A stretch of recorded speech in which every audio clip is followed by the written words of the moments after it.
열심히 기도했습니다. 무릎을 꿇고 눈을 감고 간절한 마음으로 하나님을 불렀습니다. 그런데 어느 순간 기도가 벽에 막힌 것 같은 느낌이 드셨을 것입니다. 내 목소리가 허공만 맴도는 것 같아 눈물을 삼키셨던 밤이 있으셨을 것입니다. 아무리 간구해도 가닿지 않는 것 같은 그 막막함, 그 거리감을 아시는 분이 이 자리에 계실 줄 압니다. 어떤 분은 기도 시간이 길어질수록 오히려 마음이 더 공허해지는 경험을 하셨을 것입니다. 무슨 말을 해야 할지 몰라 같은 말을 반복하다가 결국 기도가 의무처럼 느껴지셨던 그 시간들이 있으셨을 것입니다. 기도를 드리면서도 내 기도가 과연 맞는 것인지, 하나님이 정말 듣고 계신 것인지 스스로 의심하셨던 날이 있으셨을 것입니다. 그 길을 걸어보신 분이라면 오늘 이 말씀이 다르게 들리실 것입니다. 여러분, 예수님은 이미 우리에게 답을 주셨습니다. 기도에 막혀 헤매는 우리에게 가장 완벽한 기도의 길을 친히 열어주셨습니다. 오늘부터 우리가 함께 묵상할 말씀은 바로 주기도문입니다. 이 기도는 단순한 암송문이 아닙니다. 예수님이 직접 설계하신 하늘과 땅을 잇는 기도의 통로입니다. 끝까지 함께 하신다면 여러분의 기도가 달라질 것입니다. 기도의 문장이 달라지는 것이 아니라 기도하는 마음의 자리가 달라지는 은혜를 누리시게 될 것입니다. 성도 여러분, 주기도문을 모르는 기독교인은 없습니다. 예배 시간마다, 새벽 기도마다 우리는 이 기도를 함께 외웁니다. 그런데 솔직히 여쭤보겠습니다. 외우면서도 그 말이 무슨 뜻인지, 왜 이 순서로 드리는 기도인지 깊이 헤아려 본 적이 있으셨습니까? 손에 보물지도를 쥐고도 보물을 찾지 못하는 것처럼 주기도문을 입에 담으면서도 그 안에 숨겨진 영적 권세를 모른 채 지나쳐온 날들이 있었을 것입니다. 주기도문은 마태복음 6장 9절부터 13절에 기록되어 있습니다. 예수님의 제자들이 기도를 가르쳐 달라고 청했을 때 예수님은 긴 설명 대신 이 짧은 기도 하나를 주셨습니다. 그 안에는 하나님을 아버지로 부르는 담대함이 있고 하나님 나라를 향한 시선이 있으며 일용할 양식을 구하는 겸손이 있습니다. 용서를 주고받는 관계에 깊이가 있고 시험과 악에서 지켜달라는 간청이 있습니다. 이 짧은 기도 안에 신앙의 전부가 담겨 있습니다.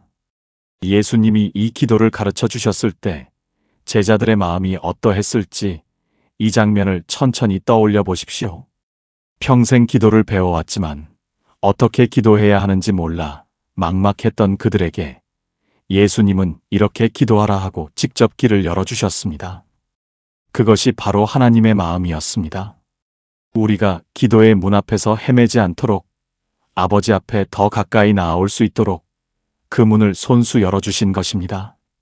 우리는 앞으로 11번에 걸쳐 이 기도의 각 구절을 하나씩 열어볼 것입니다. 하늘에 계신 우리 아버지라는 첫 마디에서 시작해서 나라와 권세와 영광이 아버지께 영원히 있사옵나이다 라는 마지막 고백에 이르기까지 한 구절 안에 담긴 하나님의 마음을 천천히 느끼면서 걸어가겠습니다. 머리로 이해하는 강해가 아니라 가슴으로 받아들이는 묵상의 시간입니다. 하나님은 여러분의 기도를 외면하신 적이 없으십니다. 그분은 지금도 우리의 기도를 듣고 계십니다. 다만 우리가 때로 하나님이 기뻐하시는 마음의 자리에서 온전히 나아가지 못했을 뿐입니다. 이 기도의 문을 하나씩 함께 열어가다 보면 기도가 응답을 기다리는 일이 아니라 이미 아버지 앞에 서 있는 일임을 깨닫게 될 것입니다. 예수님이 가르쳐 주신 이 기도 앞에 지금 함께 서 보십시오. 예수님이 가르쳐 주신 이 기도의 첫 문을 이제 함께 열어보겠습니다. 주기도문은 이 한마디로 시작됩니다. 하늘에 계신 우리 아버지여. 마태복음 6장 9절의 말씀입니다. 우리는 이 문장을 수십 년째 외워왔습니다. 예배 시간마다, 새벽 기도마다 이 첫 마디를 반복해왔습니다. 그런데 잠깐 이 말씀 앞에 멈추어 보십시오. 예수님은 왜 기도를 하나님이 아니라 아버지로 시작하셨을까요? 그 한 단어 안에 기도의 모든 것이 담겨 있습니다. 성도 여러분, 예수님 당시 유대인들에게 하나님은 경외의 대상이었습니다. 하나님의 이름을 함부로 부르지 않았고, 심지어 글로 쓸 때도 그 이름을 온전히 기록하지 않는 전통이 있었습니다. 그 정도로 하나님과 사람 사이에는 거리가 있었고 두려움이 있었습니다. 그런데 예수님은 제자들에게 그 하나님을 아버지라고 부르라 하셨습니다. 이것은 단순한 표현의 변화가 아니었습니다. 관계 자체가 새로워진 것이었습니다. 예수님이 사용하신 원래 표현은 아람어로 아바입니다. 이 단어는 당시 어린 자녀가 아버지를 부를 때 쓰던 말이었습니다. 격식 없이 가장 가까운 사람을 부르는 친밀한 호칭이었습니다. 하나님을 그렇게 부르라고 하셨을 때 제자들이 얼마나 놀랐을지 이 장면을 천천히 떠올려 보십시오. 두려움의 대상이었던 그분이 이제 아버지가 되신 것입니다. 경건한 예배당 안에서 감히 다가가지 못하던 그분이 이제 내가 이름을 부를 수 있는 분이 되신 것입니다. 그런데 여기서 한 가지 마음에 걸리는 것이 있으실 분들이 계실 것입니다. 아버지라는 이 단어가 모든 분들에게 따뜻하게 들리지 않을 수도 있다는 것입니다. 살면서 아버지로부터 상처를 받으셨거나 아버지가 일찍 떠나셨거나 아버지라는 존재 자체의 두려움의 기억이 있으신 분들이 계실 것입니다. 그 마음을 아시는 분이 이 자리에도 계실 줄로 압니다. 하지만 예수님이 말씀하시는 아버지는 우리가 이 땅에서 경험한 아버지를 훨씬 뛰어넘는 분이십니다. 예수님 자신이 겟세마네 동산에서 가장 고통스러운 순간에 하나님을 향해 이렇게 부르짖으셨습니다. 아바 아버지여, 아버지께는 모든 것이 가능하오니. 마가복음 14장 36절의 말씀입니다. 죽음을 앞두고 땀이 피처럼 흘러내리던 그 순간에도 예수님은 하나님을 아버지라 불렀습니다. 그분은 그런 아버지이십니다. 우리가 가장 깊은 고통 속에서 불러도 등 돌리지 않으시는 분이십니다. 예수님이 가르쳐 주신 비유 하나를 떠올려 보십시오. 누가복음 15장에 나오는 탕자의 비유입니다. 아들이 아버지의 재산을 가지고 떠나 전부 탕진하고 돌아오는 이야기입니다. 그 아들이 먼 길에서 집을 향해 걸어올 때 아버지는 무엇을 하고 있었습니까? 성경은 이렇게 기록합니다. 아버지가 아직 멀리 있을 때 그를 보고 달려가 목을 안고 입을 맞추었다고 합니다. 아버지는 기다리고 있었습니다. 아들이 돌아오기를 기다리며 먼 길목을 바라보고 있었습니다. 아들이 먼저 오는 것이 아니라 아버지가 먼저 달려오는 것입니다. 그것이 바로 하나님 아버지의 마음이었습니다. 우리가 기도하며 무릎을 꿇는 순간 하나님은 이미 달려오고 계십니다. 기도가 완벽해야 하거나 충분히 회개해야 하거나 오랫동안 교회를 쉬지 않아야 나아갈 수 있는 분이 아닙니다. 그 탕자처럼 집 가까이만 와도 아버지는 달려오십니다. 그것이 하나님 아버지의 성품입니다. 여러분, 기도가 막힌다는 느낌이 드실 때 그것은 하나님이 외면하시는 것이 아닙니다. 관계의 자리에서 우리가 조금 물러나 있었던 것입니다. 하나님을 멀리 계신 분으로, 두려운 분으로, 내 기도를 평가하시는 분처럼 느끼기 시작하면 기도는 의무가 되어버립니다. 하지만 아버지를 아버지로 부를 때 기도의 성격이 달라집니다. 청원이 아니라 대화가 되고 요청이 아니라 교제가 됩니다. 로마서 8장 15절은 이것을 이렇게 선포합니다. 너희는 다시 무서워하는 종의 영을 받지 아니하고 양자의 영을 받았으므로 우리가 아빠 아버지라고 부르짖느니라. 양자의 영, 이 표현을 되새겨 보십시오. 우리는 하나님의 자녀로 입양된 존재입니다. 값없이, 조건 없이 예수 그리스도 안에서 하나님의 가족이 된 것입니다. 양자로 입양된다는 것은 이름만 바뀌는 것이 아닙니다. 그 집에 모든 권리가 주어집니다.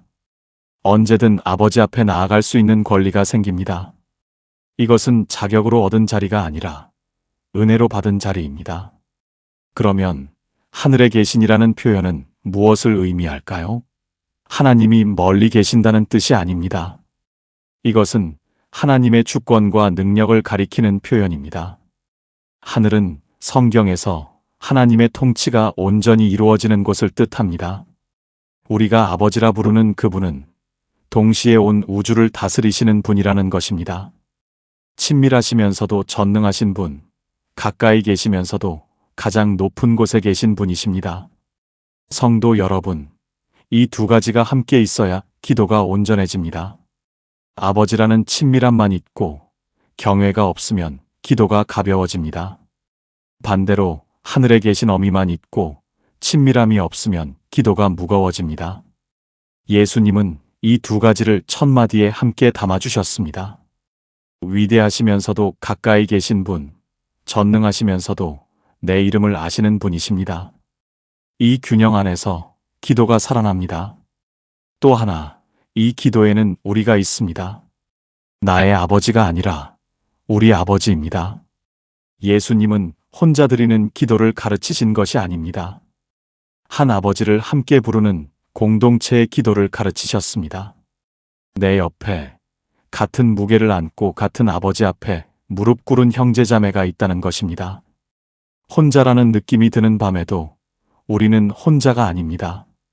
아버지께서는 우리 모두의 아버지이십니다. 하나님의 손길은 바로 거기에 있었습니다. 기도를 가르치시면서 예수님은 기술이 아니라 관계를 먼저 회복시켜 주셨습니다. 기도하는 사람의 자리를 아버지의 자녀로 세워주신 것입니다. 그 자리에 서야 기도가 시작됩니다. 어쩌면 오랫동안 기도가 막혀 있었던 이유가 바로 이 첫 마디에 있었을지 모릅니다. 기도의 내용이 잘못된 것이 아니라 기도를 드리는 자리가 어긋나 있었던 것입니다. 자녀의 자리가 아니라 낯선 이의 자리에서 문을 두드리고 있었던 것입니다. 그런데 예수님은 말씀하십니다. 너는 자녀다. 이미 문이 열려 있다. 들어오라. 아버지라는 이름은 기도 안에서 우리의 자세를 바꿉니다. 종은 주인의 눈치를 봅니다. 청원자는 결과를 기다립니다. 하지만 자녀는 아버지 앞에서 그냥 앉아 있을 수 있습니다. 말이 없어도 눈물만 흘려도 그것이 이미 기도입니다. 아버지는 자녀의 침묵도 아십니다. 자녀가 말하기 전에 무엇이 필요한지 이미 아시는 분이십니다. 예수님은 마태복음 6장 8절에서 이렇게 말씀하셨습니다. 너희 아버지께서는 너희가 구하기 전에 너희에게 있어야 할 것을 아시느니라. 이 말씀이 가슴에 닿기를 바랍니다. 기도는 하나님께 정보를 제공하는 일이 아닙니다. 이미 알고 계신 아버지 앞에 자녀로서 나아가는 일입니다. 우리가 이것을 마음에 새길 때 기도가 달라집니다.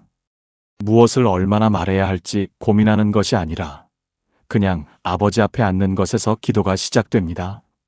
기도가 길어야 하고 문장이 아름다워야 하고 충분히 간절해야 한다는 부담을 내려놓아도 됩니다. 아버지 앞에 나온 것, 그것 자체가 이미 응답을 향한 첫 걸음입니다. 오늘 기도를 드리실 때 먼저 이 첫 마디로 시작해 보십시오. 하늘에 계신 우리 아버지. 빠르게 지나치지 마시고 이 고백이 마음 깊은 곳에서 올라올 때까지 잠시 그 자리에 머물러 보십시오.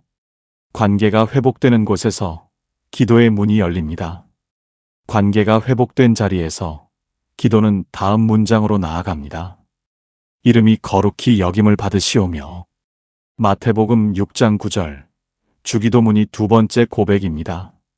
아버지라 불렀으니 이제 그 아버지의 이름을 높이는 것입니다. 이 문장을 외울 때 우리는 얼마나 그 뜻을 헤아리고 있었을까요? 거룩히 여긴다는 것이 구체적으로 무슨 의미인지 잠시 이 말씀 앞에 멈추어 보겠습니다. 성경에서 이름은 단순한 호칭이 아닙니다. 이름은 그 존재의 본질과 성품을 담고 있었습니다. 하나님의 이름도 마찬가지입니다. 하나님의 이름은 하나님이 어떤 분이신지를 나타냅니다. 전능자, 위로자, 공급자, 치료자, 구원자. 성경 곳곳에서 하나님은 상황마다 다른 이름으로 자신을 드러내셨습니다. 그 모든 이름 안에 하나님의 마음이 담겨 있었습니다. 그러므로 이름이 거룩히 여김을 받으시오며라는 기도는 단순히 하나님을 찬양합니다 라는 선언이 아닙니다. 이 고백은 내 삶 안에서 하나님이 하나님으로 대접받으시기를 구하는 기도입니다. 내 선택 안에서, 내 언어 안에서, 내 하루의 방식 안에서 하나님의 이름이 드높여지기를 구하는 것입니다. 성도 여러분, 여기서 한 가지를 돌아보게 됩니다. 우리는 하나님의 이름을 거룩하게 여기고 있습니까? 예배 시간에는 손을 들고 찬양하지만 일상으로 돌아오면 하나님보다 걱정이 먼저 앞서는 날이 있으실 것입니다. 하나님을 주님이라 부르면서도 결정의 순간에는 하나님의 뜻보다 내 판단이 먼저 나서는 때가 있으셨을 것입니다. 그런 시간을 지나오신 분들이 이 자리에 계실 것입니다. 그것은 신앙이 없어서가 아닙니다. 우리 안에 하나님보다 더 크게 자리 잡은 것들이 있기 때문입니다. 불안이 하나님보다 크게 느껴지는 날, 사람의 시선이 하나님의 눈길보다 더 무겁게 느껴지는 날, 내일의 걱정이 오늘의 기도보다 더 먼저 자리를 차지하는 날이 있습니다. 그것이 바로 하나님의 이름이 내 삶에서 거룩히 여김을 받지 못하는 순간들입니다. 예수님은 이 기도를 가르치시면서 기도의 순서를 매우 의도적으로 배치하셨습니다. 하나님 나라가 임하기를, 뜻이 이루어지기를 구하기 전에 먼저 하나님의 이름을 높이는 것을 앞에 두셨습니다. 내 필요를 구하기 전에 먼저 하나님이 하나님 되심을 고백하는 것입니다. 이것이 기도의 순서이고 동시에 삶의 순서이기도 합니다. 우리가 이 순서를 따를 때 내 삶에 무너진 우선순위가 바로 서기 시작합니다. 가장 먼저 자리해야 할 것이 자리를 찾는 것입니다. 하나님이 내 삶의 중심에 있을 때 불안은 중심에서 밀려납니다. 하나님의 이름이 높아질 때 내가 붙들고 있던 것들의 무게가 달리 느껴지기 시작합니다. 하나님의 이름을 거룩히 여긴다는 것이 삶에서 어떻게 나타나는지 생각해 보게 됩니다. 우리는 종종 기도 시간과 일상을 분리합니다. 예배당 안에서는 하나님을 높이고 예배당 밖을 나서면 다시 내 방식으로 살아가는 것입니다.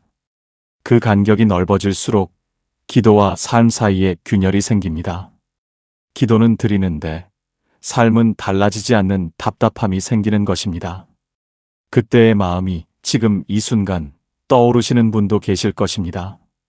예수님은 바로 그 간격을 없애려 하셨습니다. 이름이 거룩히 여김을 받으시오며라는 기도는 예배당에서만 드리는 고백이 아닙니다. 내가 사는 곳에서, 내가 만나는 사람들 앞에서, 내가 내리는 결정들 안에서 하나님의 이름이 높아지기를 구하는 기도입니다. 기도와 삶이 하나가 되는 것, 그것이 이 고백의 핵심입니다. 또한 이 기도는 단순히 내 결단의 문제가 아닙니다. 받으시오며라는 수동형 표현을 주목해 보십시오. 내가 하나님을 거룩하게 만드는 것이 아닙니다. 하나님은 이미 거룩하십니다. 그 거룩하심이 내 삶 안에서, 이 세상 안에서 마땅히 드러나고 인정받으시기를 구하는 기도입니다. 내 힘으로 하겠다는 선언이 아니라 하나님이 하나님 되심이 온전히 나타나기를 간구하는 것입니다. 이 차이가 중요합니다. 기도는 내 의지를 선포하는 자리가 아니라 하나님의 뜻이 이루어지기를 구하는 자리이기 때문입니다. 여러분, 시편 기자는 시편 34편 3절에서 이렇게 고백합니다. 나와 함께 여호와를 광대하시다 하며 함께 그의 이름을 높이세. 이것은 혼자 드리는 고백이 아닙니다. 나와 함께 라고 말합니다. 내 삶의 현장에서 하나님의 이름을 높이자는 초청입니다. 시편 기자는 큰 무대 위가 아니라 지금 서 있는 자리에서 하나님의 이름을 높이라고 합니다. 그렇다면 실제로 하나님의 이름을 높인다는 것이 삶 속에서 어떤 모습으로 나타날까요? 거창한 것이 아닙니다. 하루를 시작하는 방식 안에 있습니다. 아침에 눈을 뜨면서 가장 먼저 오늘의 걱정 목록을 떠올리는 것과 가장 먼저 하나님의 이름을 부르는 것은 같은 하루를 전혀 다르게 시작합니다. 그 하루는 다른 방향으로 흘러갑니다. 누군가를 만났을 때 그 사람 안에 하나님의 형상이 있음을 생각하며 대하는 것도 하나님의 이름을 높이는 일입니다. 돈을 쓸 때, 시간을 쓸 때, 말을 할 때 이것이 하나님의 이름에 합당한 것인지 한 박자 멈추는 것, 그것이 이 기도를 삶으로 사는 방식입니다. 하나님의 이름을 높이는 삶이 어떤 것인지 한 가지 장면이 마음에 떠오릅니다. 다니엘서를 보면 다니엘은 바벨론 땅에서도 하루 3번 창문을 열고 예루살렘을 향해 기도하였습니다. 왕의 명령으로 기도가 금지된 상황에서도 그는 멈추지 않았습니다. 그의 삶 안에서 하나님의 이름은 어떤 환경에도 흔들리지 않는 중심이었습니다. 그것이 하나님의 이름을 거룩히 여기는 삶이었습니다. 거룩히 여긴다는 것이 특별한 행동을 요구하는 것이 아닙니다. 아침에 눈을 떴을 때 오늘을 주신 하나님을 먼저 인정하는 것입니다. 어떤 결정 앞에 섰을 때 이것이 하나님의 이름에 합당한 선택인지 잠시 멈추는 것입니다. 힘든 일이 생겼을 때 먼저 내 힘으로 해결하려 하기 전에 하나님의 이름을 부르는 것입니다. 그 작은 순간들이 모여 하나님의 이름이 내 하루 안에서 거룩히 여김을 받게 됩니다. 그것이 바로 하나님이 하시는 일이었습니다. 우리가 하나님의 이름을 높일 때 하나님은 우리 삶 안으로 임재하십니다. 하나님의 이름을 부르는 곳에 하나님이 계십니다. 그분의 이름이 높아지는 자리에 그분의 임재가 임합니다. 성도 여러분, 임재라는 말이 멀게 느껴지실 수 있습니다. 특별한 집회나 성령 체험 같은 것만이 임재라고 생각하셨던 분들도 계실 것입니다. 그러나 하나님의 임재는 일상 안에 있습니다. 하나님의 이름을 먼저 높이는 아침에 하나님의 이름으로 선택하는 그 순간에 그 자리에 하나님이 서 계십니다. 이사야서 57장 15절은 이렇게 말씀합니다. 지존하며 영원히 거하시며 거룩하다 이름하는 이가 이같이 말씀하시되 내가 높고 거룩한 곳에 있으며 또한 통회하고 마음이 겸손한 자와 함께 있나니. 높고 거룩한 곳에 계신 하나님이 동시에 통회하고 겸손한 자와 함께 하신다고 합니다. 하나님의 이름을 높이는 것은 동시에 내가 낮아지는 것입니다. 내가 낮아지는 그 자리에 하나님이 가까이 오십니다. 삶의 무게가 무거운 날일수록 이 기도가 더 필요합니다. 걱정이 쌓이고 피로가 쌓일 때 우리는 자기도 모르게 하나님보다 문제를 더 크게 봅니다. 문제가 시야를 가득 채우면 하나님이 보이지 않게 됩니다. 그 자리에서 이 기도 한마디가 시야를 돌려놓습니다. 이름이 거룩히 여김을 받으시오며. 이 고백은 문제를 없애달라는 기도가 아닙니다. 문제보다 하나님이 더 크심을 내 입술로 먼저 선언하는 기도입니다. 그 선언이 마음의 중심을 다시 잡아줍니다. 이 기도를 오늘 밤 여러분의 고백으로 삼아 보십시오. 이름이 거룩히 여김을 받으시오며. 소리내어 고백할 때 이 말이 단순한 암송이 아니라 내 삶의 우선순위를 다시 세우는 선언이 됩니다. 하나님의 이름을 높이는 기도가 입에서 나올 때 내 안에서 하나님이 자리를 잡아가십니다. 하나님이 내 삶의 자리를 잡아가실 때 기도는 다음 고백으로 넘어갑니다.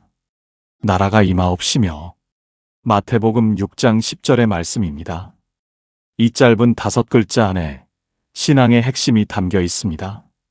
하나님의 나라가 임하기를 구한다는 것, 그것이 무슨 의미인지 이 말씀을 천천히 풀어보겠습니다.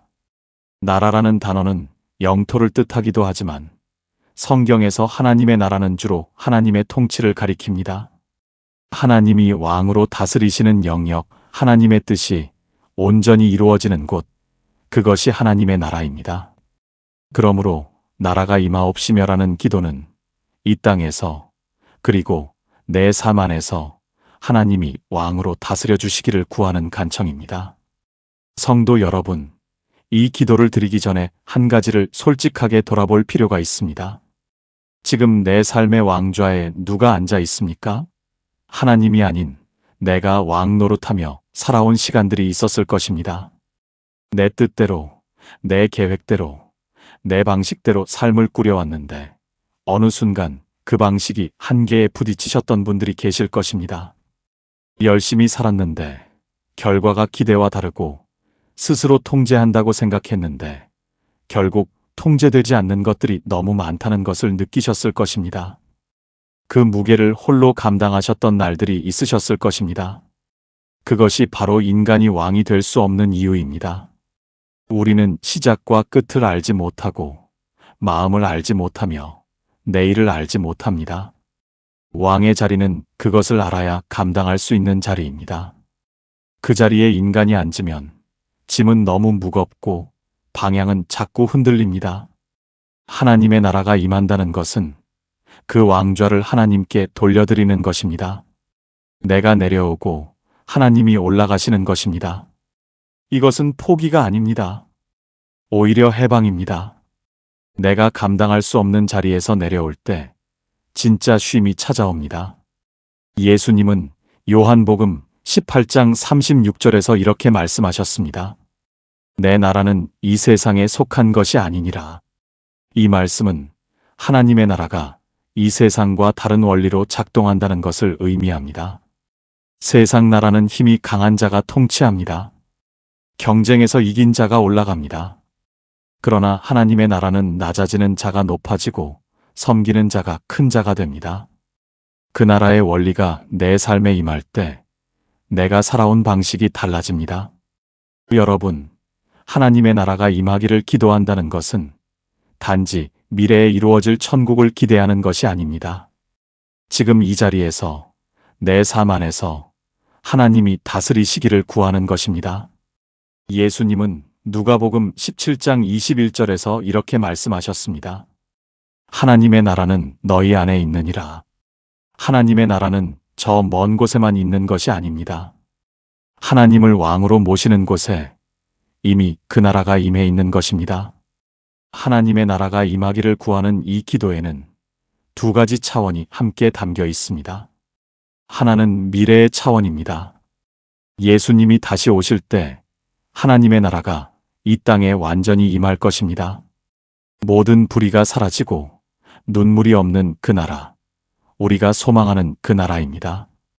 그러나 동시에 하나님의 나라는 이미 예수님 안에서 시작되었습니다. 예수님이 이 땅에 오셨을 때 하나님의 통치가 시작되었습니다. 그리고 예수님을 믿는 우리 안에 그 나라의 씨앗이 이미 심어져 있습니다. 우리는 그 씨앗이 내 삶 안에서 자라나오기를 구하는 것입니다. 통치권이 바뀌면 무엇이 달라질까요? 하나님이 왕이 되실 때 내 삶을 짓누르던 것들의 힘이 달라집니다. 두려움은 하나님의 통치 아래에서 권세를 잃습니다. 원망과 분노는 하나님이 다스리시는 곳에서 설 자리를 잃습니다. 관계 안에서 내가 먼저 용서할 수 있게 되고 상황 앞에서 내가 먼저 무너지지 않을 수 있게 됩니다. 그것이 하나님의 나라가 임할 때 일어나는 변화입니다. 이스라엘 백성이 이집트에서 종으로 살던 시절을 생각해 보십시오. 그들은 바로의 통치 아래에 있었습니다. 그 통치 아래에서 그들은 무거운 짐을 지고 두려움과 억압 속에 살았습니다. 그런데 하나님이 그들을 이끌어내셨을 때 통치자가 바뀌었습니다. 바로가 왕이 아니라 하나님이 왕이 되셨습니다. 그 순간부터 그들이 걷는 길이 달라졌습니다. 광야는 여전히 거칠었지만 낮에는 구름 기둥이, 밤에는 불 기둥이 앞에 섰습니다. 통치자가 달라지면 삶을 덮고 있던 것들이 달라집니다. 우리의 삶도 마찬가지입니다. 내가 왕이었을 때 나를 짓누르던 것들이 하나님이 왕이 되실 때 그 권세를 잃기 시작합니다. 사도 바울은 로마서 14장 17절에서 이렇게 말합니다. 하나님의 나라는 먹는 것과 마시는 것이 아니요 오직 성령 안에 있는 의와 평강과 희락이라. 하나님의 나라가 임할 때 나타나는 것은 의와 평강과 희락입니다. 성령 안에서 주어지는 평강, 그것은 환경이 달라져야 생기는 평강이 아닙니다. 통치자가 달라질 때 찾아오는 평강입니다. 상황은 그대로인데 내 안이 달라지는 그 경험입니다. 하나님의 나라가 임하면 관계가 달라집니다. 세상의 원리는 받은 만큼 돌려주는 것입니다. 상처를 받으면 상처로 갚고 무시를 당하면 무시로 갚습니다. 그러나 하나님의 나라는 다른 원리로 작동합니다. 용서가 보복을 이기고 섬김이 경쟁을 이깁니다. 하나님이 내 삶을 다스리실 때 내 안에서 그 원리가 조금씩 살아나기 시작합니다. 오래 품고 있던 원망을 내려놓을 수 있게 되고 먼저 손을 내밀 수 있게 됩니다. 그것이 하나님의 나라가 내 관계 안에 임하는 방식입니다. 성도 여러분, 오래도록 마음에 매여 있던 것이 있으십니까? 놓아야 하는데 놓아지지 않는 것, 끊어야 하는데 끊어지지 않는 것, 그 길을 걸어보신 분이라면 이 말씀이 다르게 들리실 것입니다. 하나님의 나라가 임하기를 구하는 기도는 내 의지로 그것을 해결하겠다는 결단이 아닙니다. 나보다 크신 분이 내 삶을 다스려 달라는 간청입니다. 통치권이 바뀔 때 내 힘으로 끊지 못했던 것들이 끊어지기 시작합니다. 하나님의 손길은 바로 거기에 있었습니다. 내가 포기한 왕좌를 하나님이 채우실 때 내가 감당하지 못했던 것들이 하나씩 정리되어 갑니다. 그것이 은혜입니다. 내가 한 것이 아니라 하나님의 통치가 이루어진 것입니다. 하나님의 나라가 임한다는 것을 한 가지 비유로 생각해 볼 수 있습니다. 오랫동안 방치된 집이 있다고 상상해 보십시오.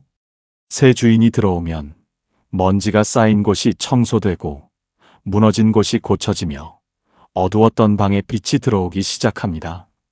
집 자체는 그대로지만 주인이 달라지면서 집안의 상태가 달라집니다.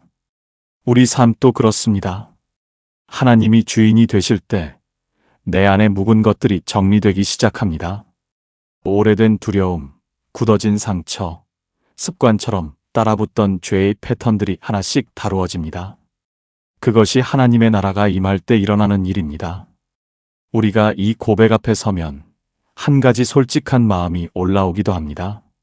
하나님께 통치권을 드린다는 것이 말로는 쉬운데 실제로는 참 어렵다는 것입니다. 내 삶에서 내가 결정하는 것을 내려놓는다는 것이 때로는 두렵게 느껴지기도 합니다. 하나님이 나의 뜻이 아닌 다른 방향으로 이끄실 때 그 길을 따라가는 것이 쉽지 않을 때가 있습니다. 그 마음을 아시는 분이 이 자리에도 계실 것입니다. 그런데 예수님 자신이 그 자리에 먼저 서셨습니다. 겟세마네 동산에서 예수님은 이렇게 기도하셨습니다. 그러나 내 뜻대로 마시옵고 아버지의 원대로 하옵소서. 마태복음 26장 39절의 말씀입니다. 죽음 앞에서도 내 뜻이 아니라 아버지의 뜻을 구하셨습니다. 그것이 하나님의 나라가 임하는 방식이었습니다. 예수님도 그렇게 기도하셨다면 우리가 그 기도를 드릴 때 하나님이 얼마나 가까이 오실지 느끼실 수 있습니다. 나라가 임하옵시며 이 기도를 드릴 때 마음속으로 이 고백을 함께 해보십시오. 주님, 내 삶의 왕좌에 앉아 계십시오. 내가 내려갑니다. 주님이 올라가십시오. 내 뜻이 아니라 주님의 뜻대로 이 삶이 다스려지기를 원합니다. 그 고백이 입술에서 나올 때 하나님의 나라는 이미 임하기 시작하고 있습니다. 하나님의 나라가 임하기를 구한 기도는 이제 그 나라의 뜻으로 이어집니다. 하나님의 뜻이 이루어지이다 라고 기도하는 것은 수동적인 기다림이 아닙니다. 하나님의 뜻이 이루어지는 과정에 내가 참여하는 것입니다. 하나님은 사람을 통해 일하시기를 기뻐하십니다. 내가 하나님의 뜻에 내 삶을 내어드릴 때 하나님은 그 삶을 통해 일하십니다. 그것이 동역입니다. 하나님이 혼자 하실 수 있는 일을 굳이 우리와 함께 하시는 것은 우리를 도구로 쓰시기 위함이 아닙니다. 그 과정 안에서 우리가 변화되기를 원하시기 때문입니다. 뜻이 하늘에서 이루어진 것 같이 땅에서도 이루어지이다. 마태복음 6장 10절 말씀입니다. 앞에서 하나님의 나라가 임하기를 구했다면 이제 그 나라의 뜻이 이 땅에서도 이루어지기를 구하는 것입니다. 이 두 고백은 하나로 이어져 있습니다. 하나님이 왕이 되시면 그 왕의 뜻이 땅에서 이루어지는 것입니다. 그런데 이 기도가 입에서 나오기가 참 쉽지 않다는 것을 우리는 압니다. 내 뜻대로 하지 마시고 주님의 뜻대로 하옵소서. 이 고백을 진심으로 드리기 위해 마음 안에서 얼마나 많은 싸움이 있었는지 아시는 분이 이 자리에 계실 것입니다. 내가 원하는 방향이 있고 내가 기도하는 내용이 있는데 하나님의 응답이 내 기대와 다를 때 그 자리에서 주님의 뜻이 이루어지이다라고 말하는 것이 얼마나 어려운 일인지 깊이 헤아리게 됩니다. 하나님의 뜻을 받아들이는 것이 왜 이렇게 어려울까요? 그것은 우리가 하나님의 뜻을 신뢰하지 못하기 때문입니다. 하나님의 계획이 내 계획보다 낫다는 것을 머리로는 알지만 실제로 내가 원하는 것이 이루어지지 않을 때 그 알미 마음까지 내려오지 못합니다. 그래서 기도는 드리는데 결과 앞에서 흔들립니다. 예레미야서 29장 11절은 이렇게 말씀합니다. 나 여호와가 말하노라. 너희를 향한 나의 생각을 내가 아나니 평안이요 재앙이 아니니라. 너희에게 미래와 희망을 주는 것이니라. 하나님의 뜻은 재앙이 아니라 평안이라고 합니다. 미래와 희망을 주는 것이라고 합니다. 이 말씀은 포로로 끌려간 이스라엘 백성에게 주신 말씀이었습니다.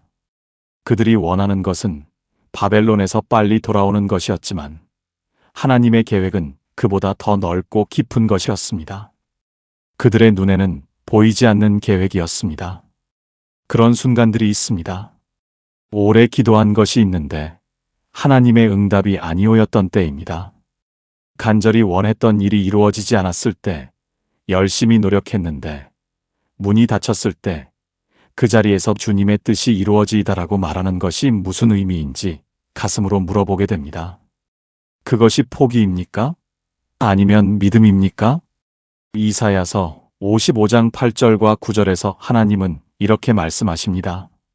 내 생각은 너희 생각과 다르며 내 길은 너희 길과 달라서 하늘이 땅보다 높음같이 내 길은 너희 길보다 높으며 내 생각은 너희 생각보다 높으니라.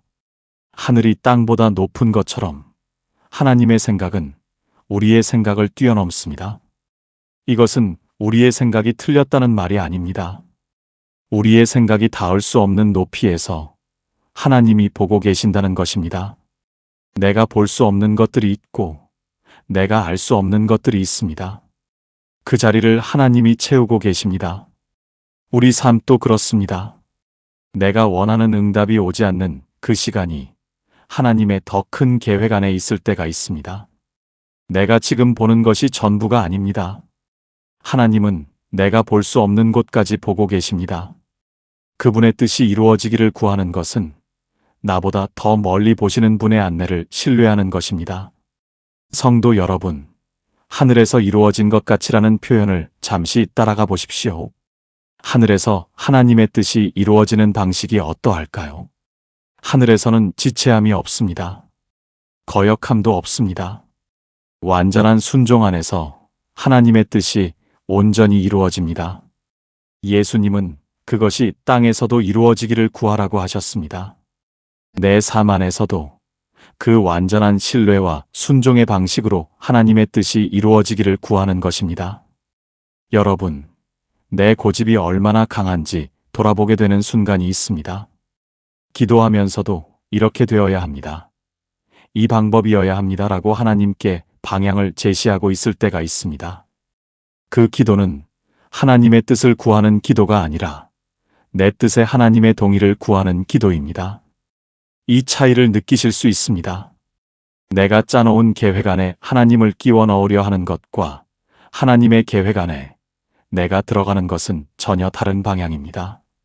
하나님의 뜻에 접속된다는 것이 어떤 것인지 요셉의 이야기에서 볼 수 있습니다. 요셉은 형들에게 팔려 이집트의 종으로 끌려갔습니다. 억울하게 감옥에 갇혔습니다. 그 어느 것도 요셉이 원한 것이 아니었습니다. 그러나 창세기 50장 20절에서 요셉은 이렇게 고백합니다. 당신들은 나를 해하려 하였으나 하나님은 그것을 선으로 바꾸사 그 모든 고통의 과정이 하나님의 뜻 안에 있었습니다. 요셉이 원하지 않았던 길이 하나님의 더 큰 계획을 이루는 길이었습니다. 우리가 하나님의 뜻에 자리를 내어드릴 때 내면에서 일어나는 변화가 있습니다. 억지로 포기하는 것이 아니라 진심으로 맡길 때 이상하게도 마음이 가벼워집니다. 결과를 내가 통제해야 한다는 무게가 사라지기 때문입니다. 하나님이 책임지신다는 것을 믿을 때 내가 혼자 짊어지고 있던 짐이 내려집니다. 그 가벼움이 평강입니다. 환경이 달라진 것이 아닌데 마음이 달라지는 그 경험, 그것이 하나님의 뜻에 접속될 때 찾아오는 기적 중 하나입니다. 빌립보서 4장 6절과 7절은 이것을 이렇게 말씀합니다. 아무것도 염려하지 말고 오직 모든 일에 기도와 간구로 너희 구할 것을 감사함으로 하나님께 아뢰라. 그리하면 모든 지각에 뛰어난 하나님의 평강이 그리스도 예수 안에서 너희 마음과 생각을 지키시리라. 모든 지각에 뛰어난 평강. 이것은 이해할 수 없는 상황에서도 주어지는 평강입니다. 설명할 수 없는데 마음이 고요해지는 그 경험입니다. 그 평강은 상황을 해결해서 오는 것이 아닙니다. 하나님의 뜻 안에 들어가면서 찾아오는 것입니다. 그렇다고 해서 이것이 고통을 무조건 수용하라는 말이 아닙니다. 하나님의 뜻이 이루어지기를 구하는 기도는 현실을 체념하는 기도가 아닙니다. 오히려 하나님이 이 상황 안에서도 선한 뜻을 이루고 계신다는 믿음 위에서 그 뜻이 온전히 드러나기를 구하는 기도입니다. 눈에 보이지 않아도 하나님은 그렇게 하고 계십니다. 내 뜻을 내려놓는 것이 손해처럼 느껴질 때가 있습니다. 그 자리를 지나오신 분이라면 이 말씀이 다르게 들리실 것입니다. 내 고집을 내려놓았을 때 예상하지 못한 방식으로 하나님이 일하셨던 경험, 내가 계획하지 않았던 길에서 더 나은 것을 만났던 경험, 그 경험이 있으신 분들이 계실 것입니다. 그것이 바로 하나님의 뜻에 접속될 때 일어나는 일입니다. 하나님의 뜻이 이루어지이다 라고 기도하는 것은 수동적인 기다림이 아닙니다. 하나님의 뜻이 이루어지는 과정에 내가 참여하는 것입니다. 하나님은 사람을 통해 일하시기를 기뻐하십니다. 내가 하나님의 뜻에 내 삶을 내어드릴 때 하나님은 그 삶을 통해 일하십니다. 그것이 동역입니다. 하나님이 혼자 하실 수 있는 일을 굳이 우리와 함께 하시는 것은 우리를 도구로 쓰시기 위함이 아닙니다. 그 과정 안에서 우리가 변화되기를 원하시기 때문입니다. 뜻이 하늘에서 이루어진 것 같이 땅에서도 이루어지이다. 이 기도를 드릴 때 한 가지를 마음에 새겨 보십시오. 이 기도는 내 포기가 아닙니다. 내가 볼 수 없는 것을 보시는 분, 내가 알 수 없는 것을 아시는 분, 내 시작과 끝을 손에 쥐고 계신 분께 이 삶을 맡기는 신뢰의 고백입니다. 그 신뢰가 자라날 때 기도는 더 이상 내 요구 목록이 아니라 하나님과 나누는 대화가 됩니다. 하나님과 나누는 대화로서의 기도가 깊어질 때 예수님은 이제 우리의 가장 현실적인 필요 앞으로 데려오십니다. 오늘 우리에게 일용할 양식을 주시옵고. 마태복음 6장 11절의 말씀입니다. 하나님의 이름을 높이고 하나님의 나라를 구하고 하나님의 뜻을 따르겠다고 고백한 뒤에 예수님은 이 기도를 가르치셨습니다. 밥 한 끼를 구하는 것입니다.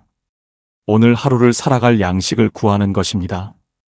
이 기도가 주기도문 안에 들어있다는 것이 우리에게 말해주는 것이 있습니다. 하나님은 우리의 영적인 것만 관심 있는 분이 아니라는 것입니다. 먹고 사는 문제, 오늘 하루 살아가는 것, 그 구체적인 필요까지 아버지 앞에 가져오라고 하십니다. 기도의 자리에서 현실을 숨기지 않아도 됩니다. 살림살이의 걱정을, 내일이 막막한 그 마음을 아버지께 그대로 내려놓아도 됩니다. 성도 여러분, 먹고 사는 문제로 마음이 무거우셨던 때가 있으셨을 것입니다.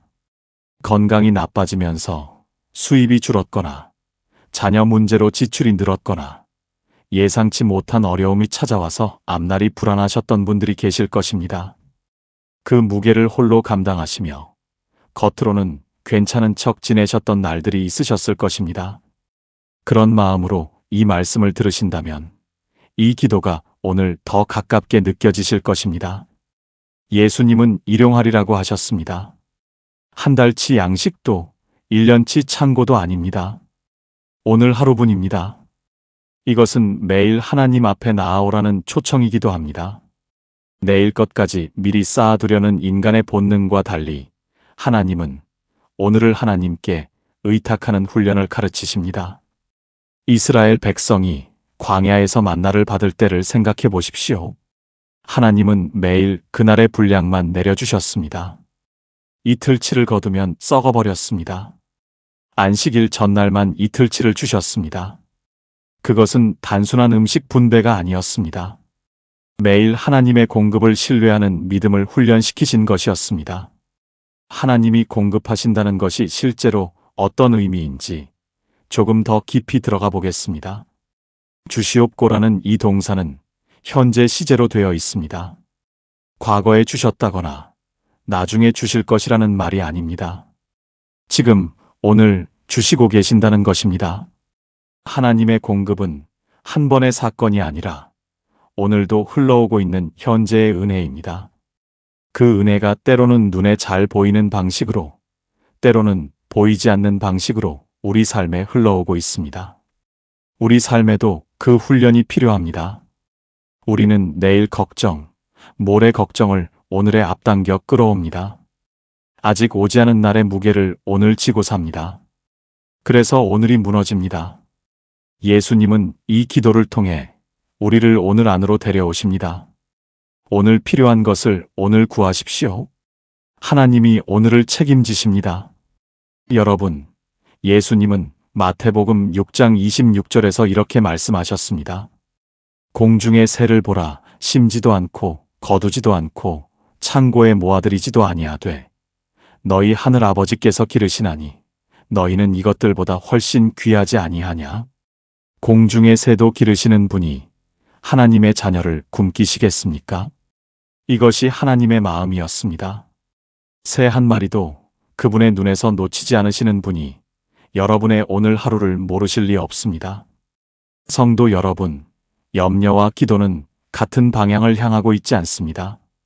염려는 문제를 향해 달려가고 기도는 하나님을 향해 달려갑니다. 같은 상황 앞에서도 염려하는 마음과 기도하는 마음은 전혀 다른 자리에 있습니다. 염려는 내가 혼자 해결해야 한다는 전제에서 출발합니다. 기도는 내가 혼자가 아니라는 전제에서 출발합니다.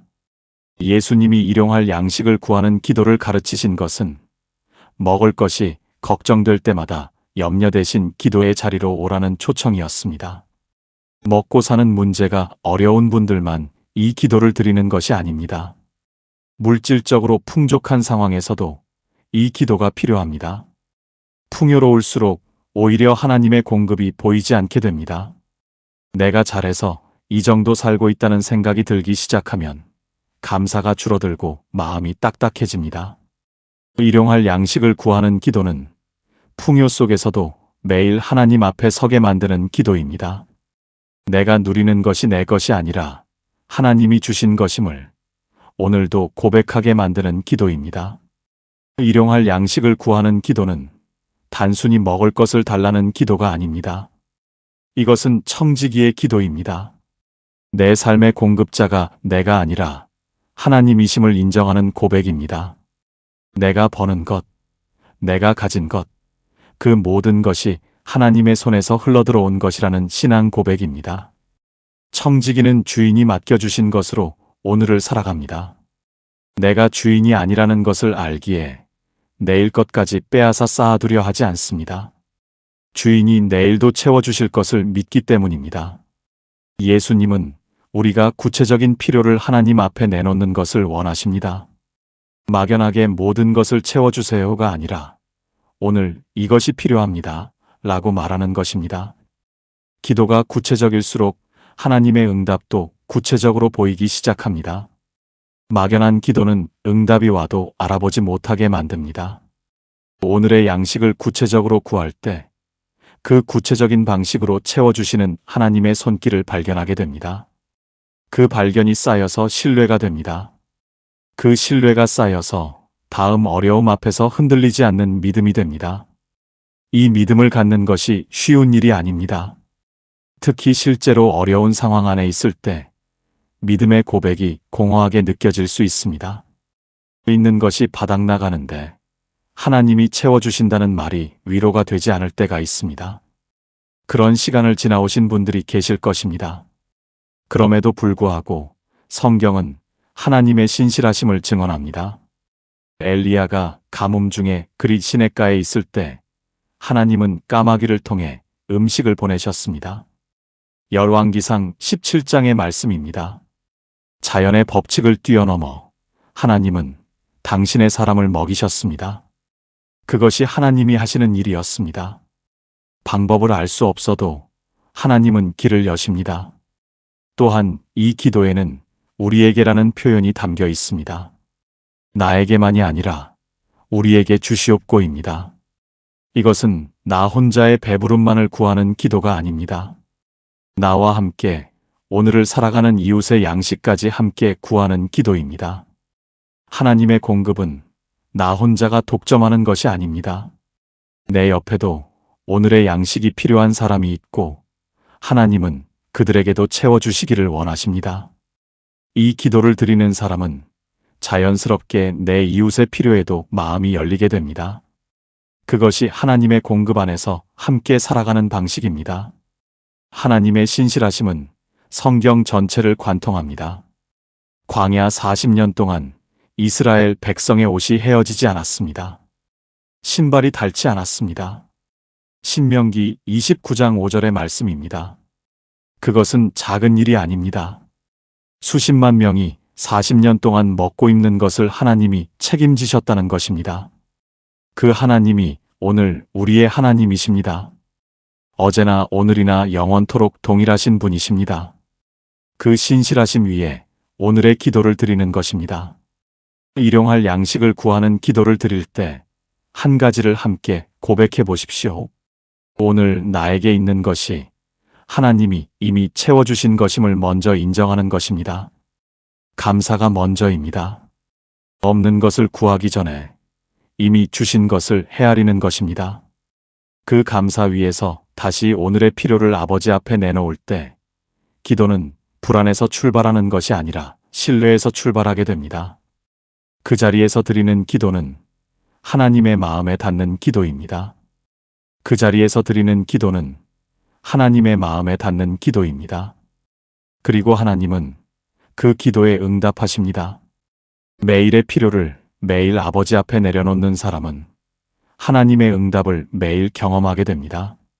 그 경험이 신앙을 키웁니다. 기도가 살아있는 대화가 됩니다. 기도가 살아있는 대화가 되기 위해 반드시 지나야 할 관문이 있습니다.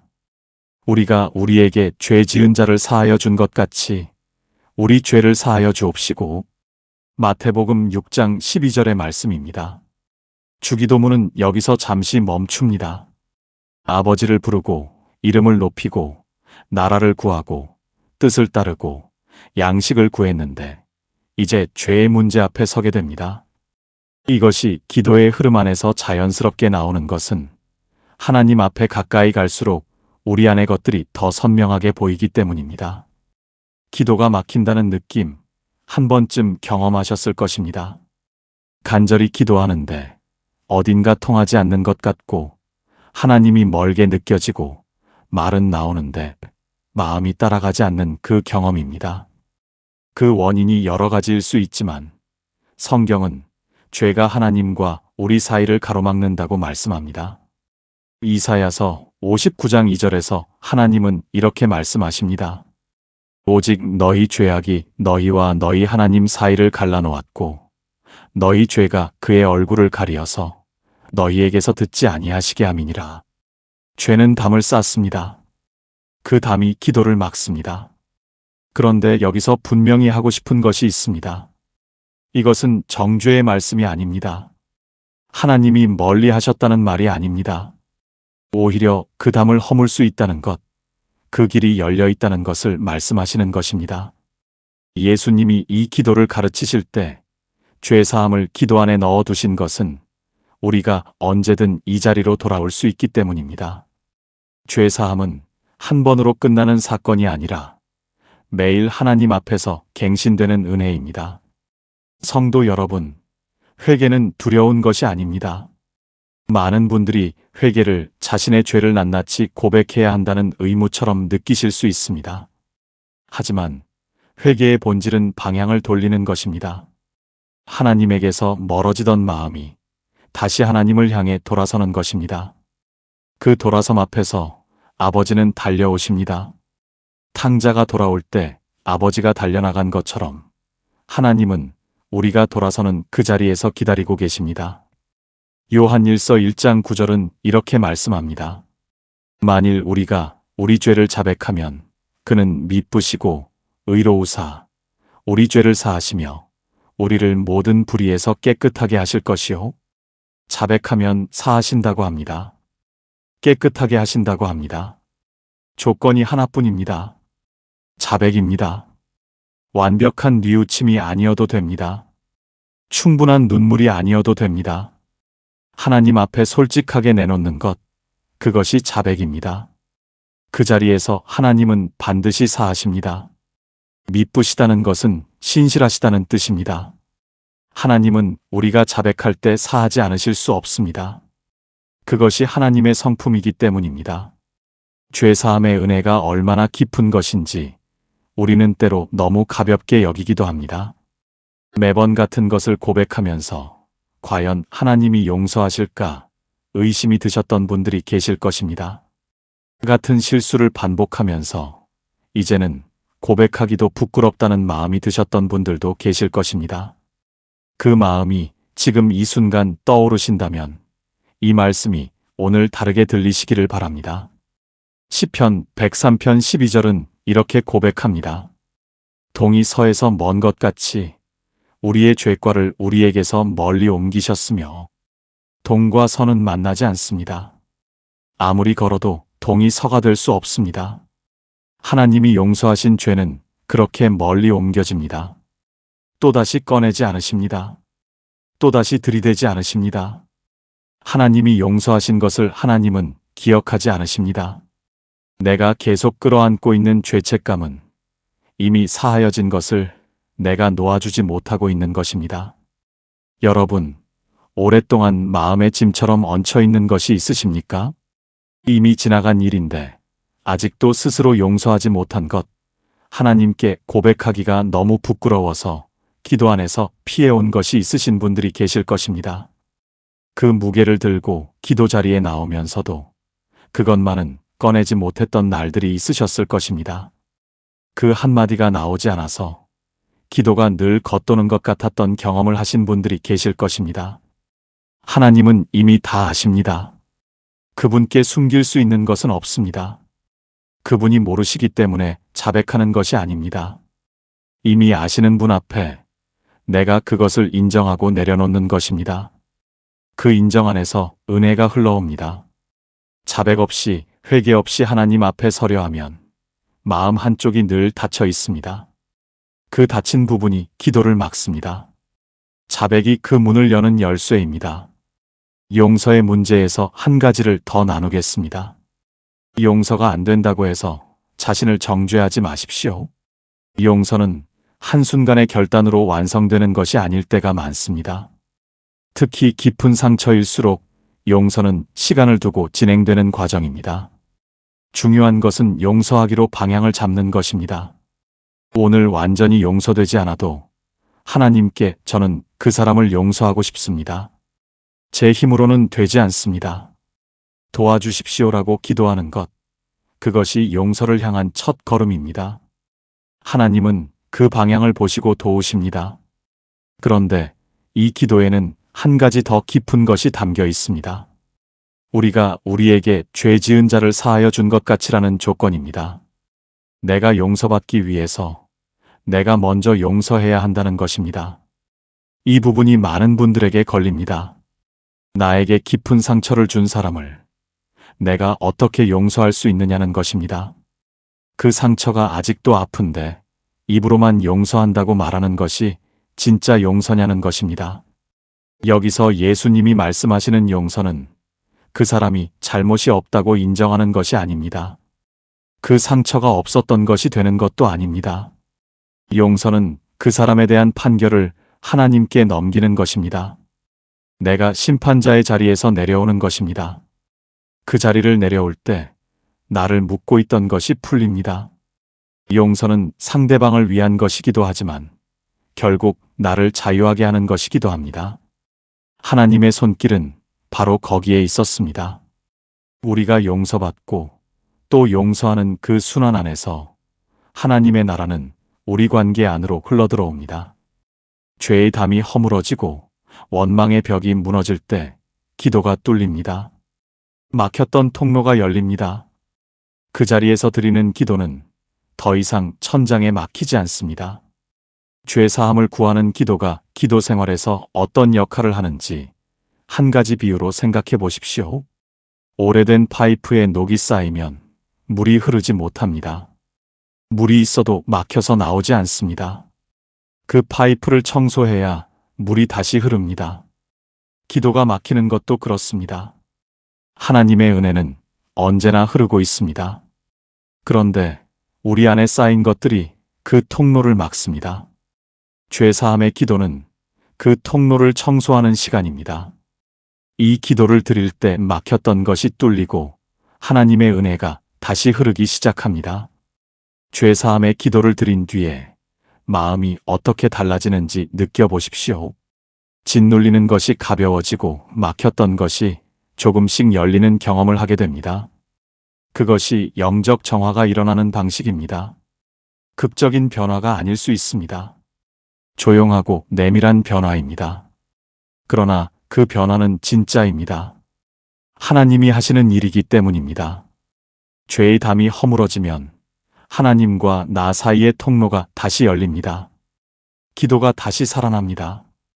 우리 죄를 사하여 주옵시고 이 고백을 드릴 때 마음 안에 숨겨두었던 것을 하나씩 꺼내 보십시오. 하나님 앞에 아직 내려놓지 못한 것, 아직 용서하지 못한 사람, 그것을 오늘 이 기도 안에서 내려놓을 수 있기를 바랍니다. 그 내려놓음이 영적 정화입니다. 그 정화를 통해 기도의 통로가 다시 열립니다. 기도의 통로가 열릴 때 예수님은 그 통로를 막는 또 하나의 것을 가리키십니다. 지난 챕터에서 우리는 하나님께 죄사함을 구하는 기도를 묵상하였습니다. 그런데 주기도문은 거기서 멈추지 않고 같은 문장 안에서 이것을 덧붙입니다. 우리가 우리에게 죄 지은 자를 사하여 준 것 같이. 이 고백이 쉽지 않다는 것을 예수님도 아셨을 것입니다. 그럼에도 이것을 기도 안에 묶어두신 것은 용서받은 사람이 용서하지 않는 것이 얼마나 큰 모순인지를 가르쳐 주시기 위함이었습니다. 성도 여러분, 지금 이 순간 마음속에 떠오르는 얼굴이 있으십니까? 오래도록 마음에 걸려있는 사람, 생각하면 여전히 가슴이 답답해지는 관계, 그 사람이 잘 되는 것이 반갑지 않은 마음이 드는 분이 계시다면 오늘 이 말씀이 그분을 위한 것입니다. 그 마음을 들고 기도 자리에 앉으셨던 날들이 있으셨을 것입니다. 그런데 기도가 잘 되지 않았습니다. 하나님이 멀게 느껴졌습니다. 그것이 우연이 아닐 수 있습니다. 용서하지 못하는 마음이 기도에 어떤 영향을 미치는지 구체적으로 느껴보신 분들이 계실 것입니다. 기도를 드리면서도 마음 한쪽이 그 사람을 향해 굳어 있으면 기도가 전부 하나님께 가지 않습니다. 마음의 일부가 거기 묶여 있기 때문입니다. 열심히 기도하는데 무언가 통하지 않는 느낌, 찬양하면서도 마음이 따뜻해지지 않는 경험, 그 뿌리에 용서하지 못한 관계가 있을 수 있습니다. 이것이 영적인 현실입니다. 예수님은 마태복음 5장 23절과 24절에서 이렇게 말씀하셨습니다. 그러므로 예물을 제단에 드리려다가 거기서 내 형제에게 원망 들을 만한 일이 있는 것이 생각나거든 예물을 제단 앞에 두고 먼저 가서 형제와 화목하고 그 후에 와서 예물을 드리라. 제단에 예물을 드리는 것보다 형제와 화목하는 것이 먼저라고 하십니다. 예배가 먼저가 아닙니다. 관계가 먼저입니다. 사람과의 관계가 막혀 있으면 하나님 앞에 드리는 예배와 기도도 막힌다는 것입니다. 이것이 불편하게 들리실 수 있습니다. 나는 잘못한 것이 없는데 왜 내가 먼저 화목해야 하냐는 마음이 드실 수 있습니다. 억울함이 있으실 것입니다. 깊은 상처가 있으신 분이라면 용서라는 단어 자체가 폭력처럼 느껴질 수도 있습니다. 그 마음을 이해합니다. 그런데 예수님이 말씀하시는 용서는 상대방이 옳다는 것을 인정하는 것이 아닙니다. 우리가 하나님께 용서받은 것이 얼마나 큰 것인지를 돌아볼 때 타인을 향한 용서의 마음이 조금씩 자라납니다. 마태복음 18장에서 예수님은 1만 달란트 빚진 종의 비유를 말씀하셨습니다. 엄청난 빚을 주인에게 탕감받은 종이 자신에게 100데나리온 빚진 동료를 용서하지 않았습니다. 주인은 그 종을 꾸짖었습니다. 내가 받은 용서의 크기를 알 때 타인을 향한 용서의 자리가 생깁니다. 나는 하나님 앞에서 1만 달란트를 탕감받은 사람입니다. 그 은혜 위에 서서 우리는 타인을 향해 문을 열 수 있습니다. 용서에 대해 한 가지를 분명히 하고 싶습니다. 용서는 화해와 다릅니다. 용서는 내 마음 안에서 일어나는 일이고 화해는 두 사람 사이에서 일어나는 일입니다. 상대방이 변하지 않아도, 상대방이 사과하지 않아도 내가 용서할 수 있습니다. 그 사람을 다시 가까이 하지 않아도 됩니다. 그 사람의 잘못을 없었던 일로 만드는 것이 아닙니다. 다만 그 사람에 대한 판결을 내가 들고 있는 것을 내려놓는 것입니다. 그 무게를 하나님께 드리는 것입니다. 우리가 누군가를 용서하지 못하고 있을 때 실제로 무슨 일이 일어나는지 생각해 보십시오. 그 사람에 대한 분노와 원망은 그 사람을 힘들게 하지 않습니다. 오히려 나를 괴롭힙니다. 잠을 자도 그 생각이 올라오고, 기도해도 그 얼굴이 떠오르고, 일상에서도 그 감정이 치고 올라옵니다. 용서하지 못한 마음은 나를 그 사람에게 묶어 놓습니다. 자유해야 할 내가 오히려 그 사람의 포로가 되어 있는 것입니다. 여러분, 용서는 상대방을 위한 것이 아닙니다. 용서는 나를 위한 것입니다. 그 묶임에서 풀려나는 것, 그것이 진짜 자유입니다.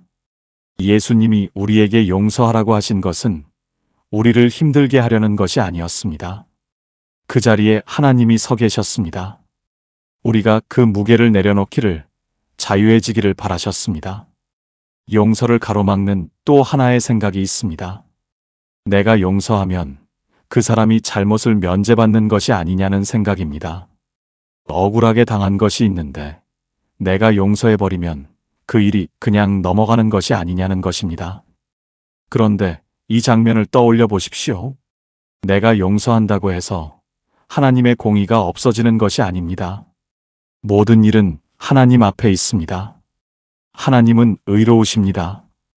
그분이 심판하십니다. 내가 그 역할에서 내려올 때 하나님이 그 자리를 맡으십니다. 내가 용서함으로써 그 사람의 잘못이 사라지는 것이 아니라 내가 그 짐을 하나님께 올려드리는 것입니다. 그러면 어떻게 용서를 시작할 수 있을까요? 감정이 풀리기를 기다릴 필요가 없습니다. 용서는 감정이 아니라 의지의 문제이기 때문입니다. 분노가 사라지지 않아도, 마음이 따뜻해지지 않아도 하나님, 저는 그 사람을 용서하기로 선택합니다. 제 힘으로는 안 됩니다. 하나님이 도와주십시오라고 기도하는 것에서 시작됩니다. 그 선택의 기도를 드릴 때 하나님은 거기서부터 일하십니다. 시간이 지나도 용서가 잘 안 된다고 자책하실 필요가 없습니다. 용서는 한 번의 기도로 완성되지 않을 수 있습니다. 오래된 상처일수록 용서는 반복적으로 선택해야 하는 일이기도 합니다. 어제 용서했는데 오늘 또 그 감정이 올라온다면 오늘 다시 한번 그 선택을 하면 됩니다. 그것이 연약함이 아닙니다. 그것이 우리 안에서 용서가 자라나는 방식입니다. 하나님은 그 과정을 아시고 그 과정 안에서 일하고 계십니다. 에베소서 4장 32절은 이렇게 말씀합니다. 서로 친절하게 하며 불쌍히 여기며 서로 용서하기를 하나님이 그리스도 안에서 너희를 용서하심과 같이 하라. 하나님이 우리를 용서하신 방식대로 용서하라고 하십니다. 하나님은 우리가 충분히 변했을 때 용서하신 것이 아닙니다. 아직 죄인 되었을 때 먼저 용서하셨습니다. 그 용서를 받은 우리가 그 용서의 방식대로 다른 사람을 용서하는 것입니다. 받은 것을 흘려보내는 것입니다. 용서가 일어날 때 마음속에서 어떤 변화가 오는지 헤아려 보십시오. 그 사람을 생각할 때 치밀어 오르던 것이 조금씩 가라앉기 시작합니다. 기도할 때 그 얼굴이 떠올라도 더 이상 기도가 막히지 않습니다. 그것이 영적 자유의 첫 신호입니다. 하나님은 그렇게 우리를 해방하십니다.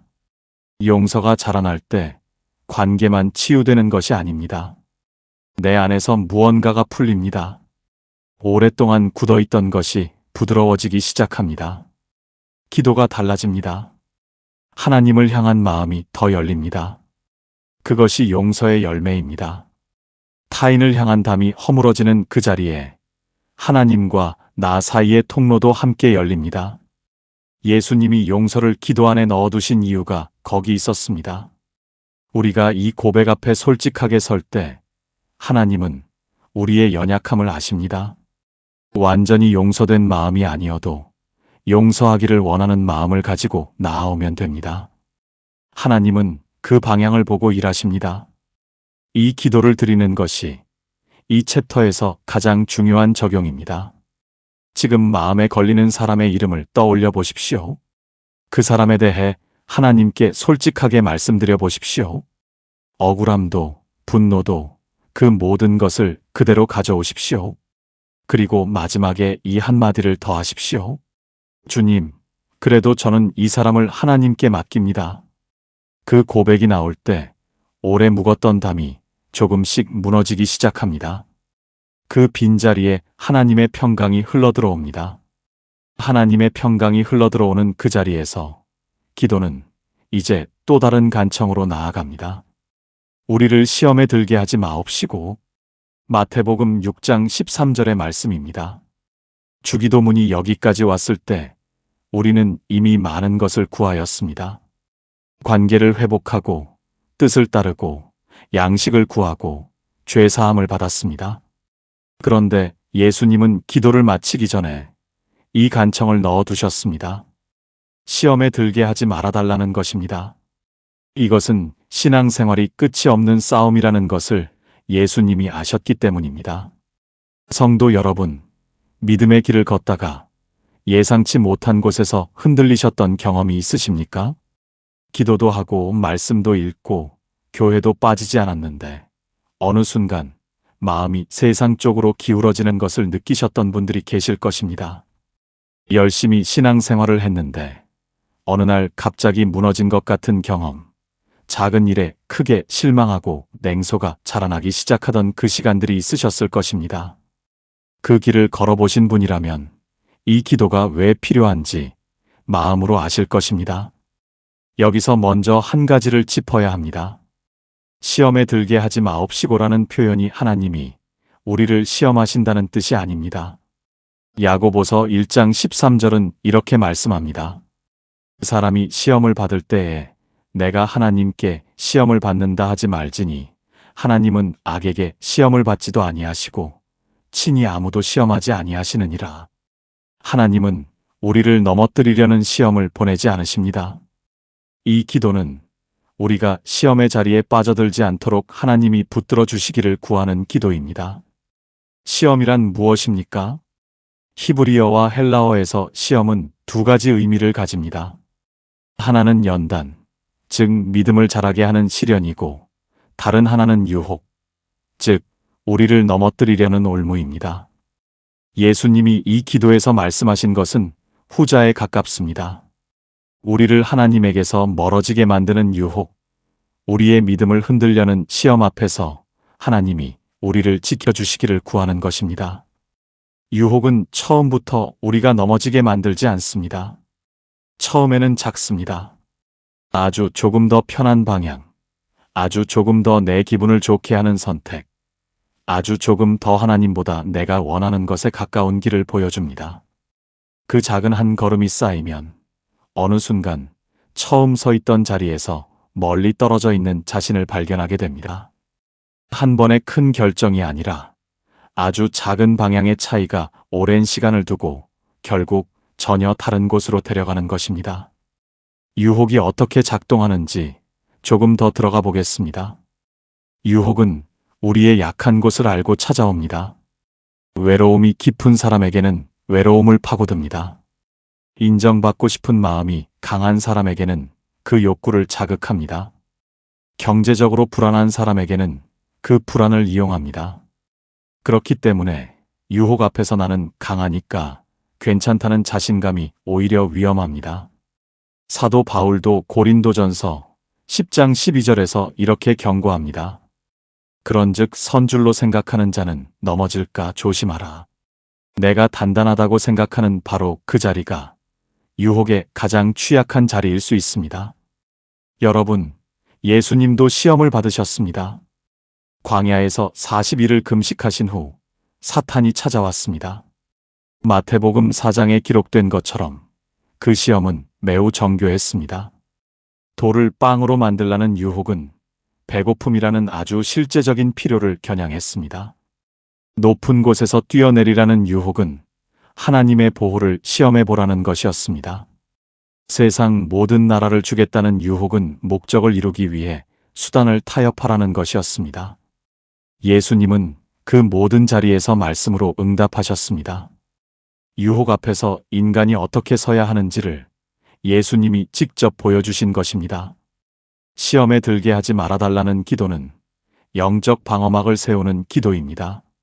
성경에서 에베소서 6장은 이것을 전신 갑주를 입으라고 표현합니다. 진리의 허리띠, 의의 호심경, 복음의 신, 믿음의 방패, 구원의 투구, 성령의 검. 이것은 방어와 공격을 위한 영적 무장입니다. 매일 기도로 이 무장을 점검하는 것, 그것이 시험에 들게 하지 말아달라는 기도의 실천입니다. 그렇다면 이 기도는 어떤 의미를 가집니까? 시험에 들게 하지 말아달라고 기도하는 것은 시험이 아예 오지 않게 해달라는 것이 아닙니다. 시험 앞에서 하나님이 함께 하심으로 내가 그 시험을 이기거나 시험의 자리에 오래 머물지 않게 해달라는 간청입니다. 하나님이 나를 붙들어 주셔야 내가 설 수 있습니다. 시험과 유혹이 찾아올 때 도망치는 것이 때로는 가장 지혜로운 선택이기도 합니다. 요셉이 보디발의 아내의 유혹 앞에서 한 것이 바로 그것이었습니다. 창세기 39장을 보면 요셉은 자리를 피해 달아났습니다. 이기려고 맞서지 않았습니다.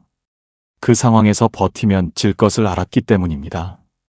시험을 이기는 방법이 항상 정면 돌파는 아닙니다. 피할 길을 찾는 것도 용기입니다.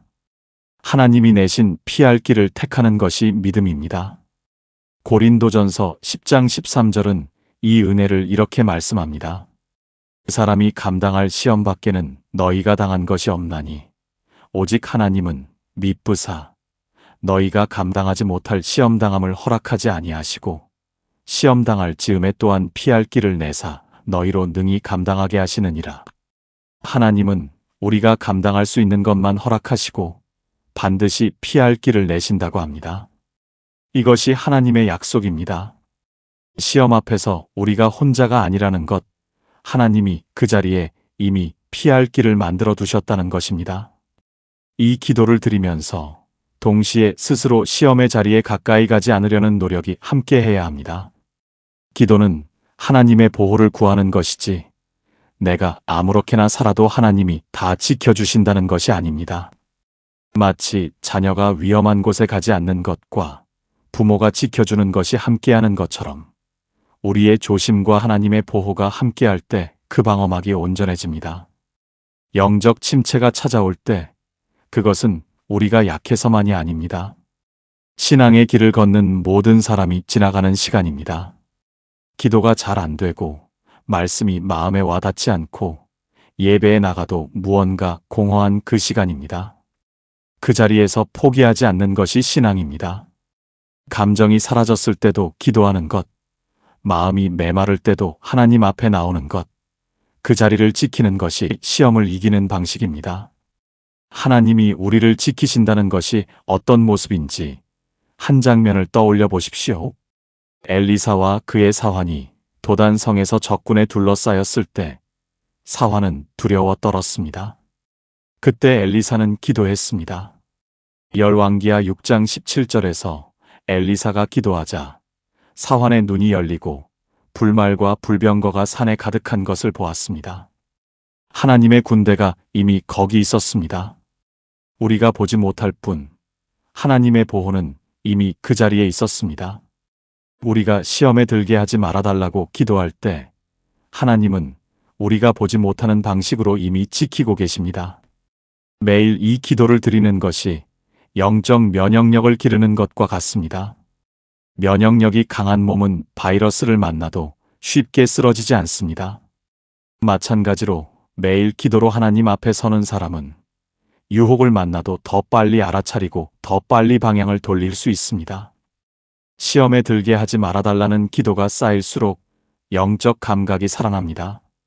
시험에 들게 하지 마옵시고 이 기도를 매일 드리십시오. 오늘 어떤 유혹이 찾아올지 모르기에 오늘 이 간청으로 하루를 시작하십시오. 하나님이 오늘 나의 방어막이 되어 주시기를 구하는 것입니다.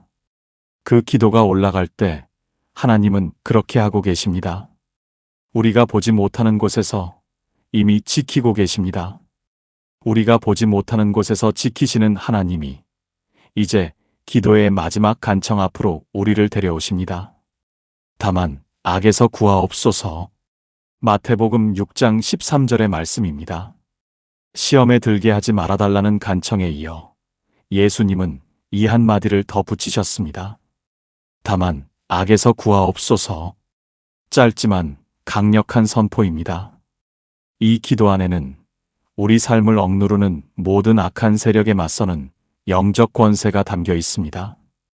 여러분, 살면서 어디서 오는지 모를 무거움을 경험하신 적이 있으십니까? 특별한 이유도 없는데 두려움이 찾아오거나 반복적으로 같은 죄의 패턴에 빠지거나 질병과 우환이 겹쳐오면서 이것이 하나님의 징벌인지 혼란스러우셨던 분들이 계실 것입니다. 악한 생각이 끊임없이 밀려오고 그 생각을 멈출 수 없어서 고통스러우셨던 분들도 계실 것입니다. 그 무게를 홀로 감당하시며 이것이 내 믿음이 약해서인가 자책하셨던 분들이 계실 줄로 압니다. 예수님은 이 기도를 가르치시면서 악의 존재를 부정하지 않으셨습니다. 악은 실제합니다. 우리를 해치려 하는 세력이 있습니다. 베드로전서 5장 8절은 이렇게 말씀합니다. 근신하라, 깨어라. 너희 대적 마귀가 우는 사자같이 두루다니며 삼킬 자를 찾나니. 그러나 이 말씀은 우리를 두렵게 하려는 것이 아닙니다. 경계하라는 것이고 동시에 우리에게 그것을 대적할 수 있는 권세가 있다는 것입니다. 악에서 구한다는 것이 구체적으로 어떤 것들을 가리킬까요? 헬라어 원문에서 악은 악한 자, 즉 사탄을 가리키기도 하고 동시에 악 자체, 악한 세력과 상황 전반을 뜻하기도 합니다. 그러므로 이 기도는 눈에 보이는 어려움과 눈에 보이지 않는 영적 세력 모두로부터 지켜달라는 포괄적인 간청입니다. 우리를 힘들게 하는 것들이 있습니다. 몸의 질병, 마음의 상처, 가정의 갈등, 사업의 어려움, 반복되는 중독과 죄의 패턴, 그리고 설명할 수 없는 두려움과 우울함. 이 모든 것을 하나님 앞에 가져오는 기도가 이 한 줄 안에 담겨 있습니다. 악에서 구하옵소서. 이 기도를 드릴 때 우리가 붙드는 것은 예수 그리스도의 십자가 보혈입니다. 악이 가장 두려워하는 것이 바로 그 보혈입니다. 골로새서 2장 15절은 이렇게 선포합니다. 통치자들과 권세들을 무력화하여 드러내어 구경거리로 삼으시고 십자가로 그들을 이기셨느니라. 예수님의 십자가는 악의 권세를 이미 이기셨습니다. 우리가 악에서 구해달라고 기도할 때 그 이미 이루어진 승리 위에서 기도하는 것입니다. 아직 이루어지기를 기다리는 것이 아니라 이미 완성된 승리를 내 삶 안에서 선포하는 것입니다. 성도 여러분, 질병이 찾아올 때 그것이 하나님의 저주라고 생각하지 마십시오. 예수님은 이 땅에 계시는 동안 많은 병든 자를 고치셨습니다. 그것이 하나님의 마음이었습니다. 아프고 고통받는 사람을 외면하시는 분이 아닙니다. 질병 앞에서, 우환 앞에서 이 기도를 드리십시오. 악에서 구하옵소서. 이것은 포기의 기도가 아닙니다. 하나님의 권세를 그 상황 안으로 불러들이는 기도입니다. 반복적으로 찾아오는 악한 생각의 문제도 마찬가지입니다. 그 생각이 내 생각이 아닐 수 있습니다. 두려움, 절망, 자해, 분노, 음란한 생각들이 반복적으로 밀려올 때 그것을 내 본성이라고 받아들이지 마십시오. 그 생각 앞에서 입술로 선포하십시오. 예수 그리스도의 이름으로 이 생각은 내 것이 아닙니다. 그 선포가 영적 공간 안에서 실제로 작동합니다. 하나님은 그 선포를 들으시고 그 자리에 역사하십니다. 악에서 구한다는 선포가 실제 삶에서 어떤 힘을 가지는지 다윗의 고백에서 느낄 수 있습니다. 시편 23편 4절에서 다윗은 이렇게 고백합니다. 내가 사망의 음침한 골짜기로 다닐지라도 해를 두려워하지 않을 것은 주께서 나와 함께 하심이라. 사망의 음침한 골짜기는 현실에서 피할 수 없는 어둠의 시간입니다. 다윗은 그 골짜기가 없다고 하지 않았습니다. 그 골짜기 안에서도 두렵지 않다고 했습니다. 하나님이 함께 하시기 때문입니다. 악에서 구하옵소서라는 기도는 모든 어둠이 사라지게 해달라는 것이 아닙니다. 그 어둠 안에서도 하나님이 함께 하심으로 그것이 나를 삼키지 못하게 해달라는 간청입니다. 야고보서 4장 7절은 이렇게 말씀합니다. 그런즉 너희는 하나님께 복종할지어다. 마귀를 대적하라. 그리하면 너희를 피하리라. 마귀를 대적하라. 그리하면 피한다고 합니다.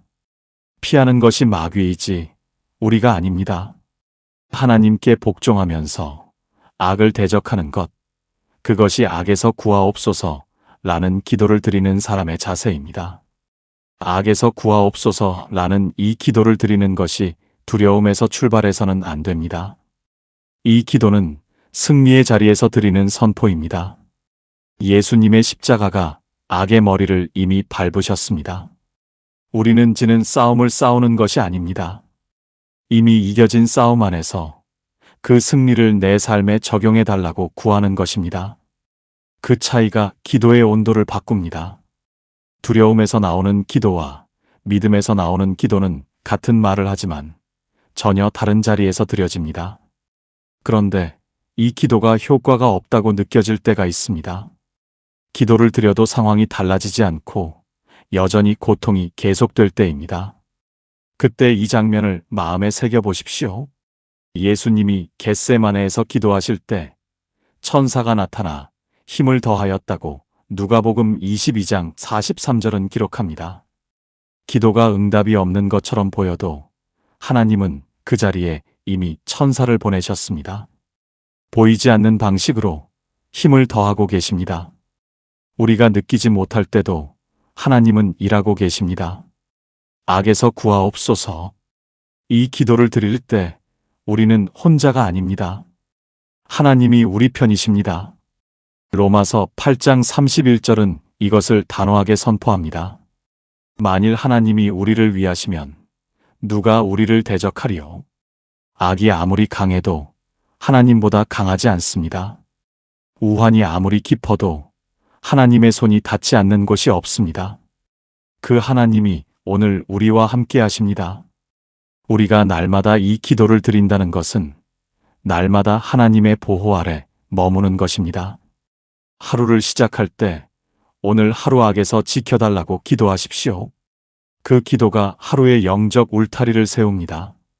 악한 것들이 그 울타리 안으로 쉽게 들어오지 못합니다.